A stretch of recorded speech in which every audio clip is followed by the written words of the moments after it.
Hello, everyone, and welcome back to Little English Corner. My name is Ross, and I'm really happy you're here with us today.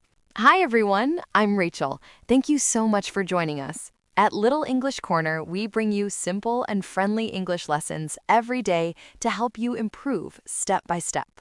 Yes, our goal is to make English easy, natural, and enjoyable for beginners and intermediate learners. Just a little practice every day can make a big difference. So don't worry if grammar feels difficult sometimes. Today, we will learn together in a relaxed way. And today's topic is very useful in daily conversation, how to use may and might to talk about possibility. Exactly. These two words are small, but they are very powerful. You will hear them everywhere in English. So grab your notebook, relax, and let's get started. Ross, can you give us a simple example of may and might? Sure. For example, I can say, it may rain today, or it might rain today. So both sentences are correct? Yes, both are correct. They both show possibility, but might often sounds a little less certain than may. So if I'm not very sure, I can say might. Exactly. For example, I might go to the party tonight. It means you are not 100% sure. That's very helpful. So learners can remember both are about possibility, but might feels a bit less certain. Now let's talk about questions. Many learners make a mistake here. Oh, yes. Some people say, may you go to the party? That sounds strange, right? Yes, it's not natural. Instead, we use could or be likely to. For example, could you go to the party? Or are you likely to? But we can still use might in questions sometimes, right? Yes, but it sounds more formal. For example, might they join us later? So beginners should mostly use could for questions. That's easier. Now let's talk about something interesting, using might to talk about the past. Oh, I like this part. For example, she might have forgotten the meeting. Exactly. This means you think it is possible that she forgot. So the structure is might have plus past participle. Right. Another example, he may have left early. That's very useful when we guess about something in the past. We can also use may and might for the present. For example, she may be working now. Or he might be sleeping. Yes, that means we are guessing what is happening now. What about the future?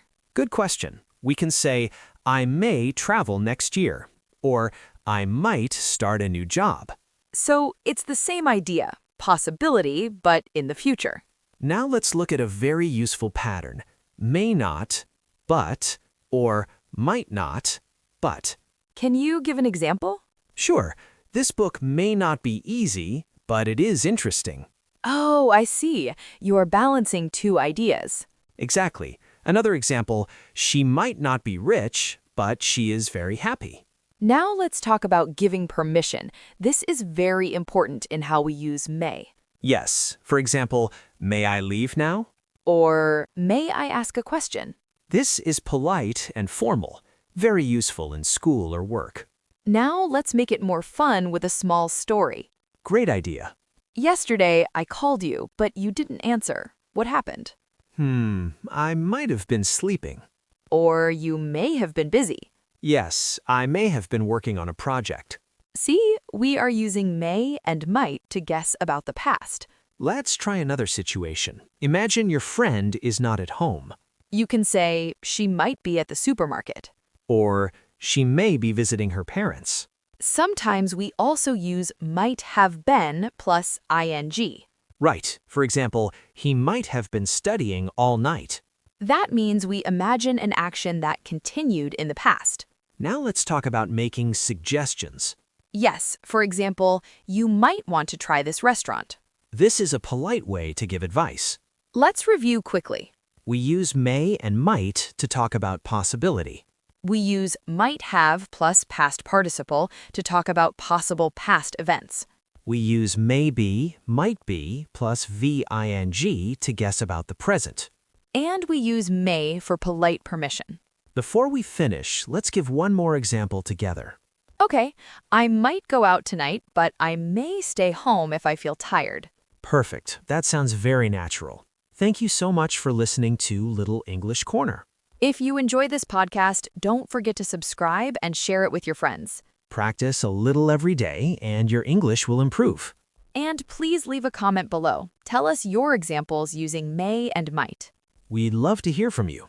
See you next time. Bye, everyone. Keep learning and stay curious.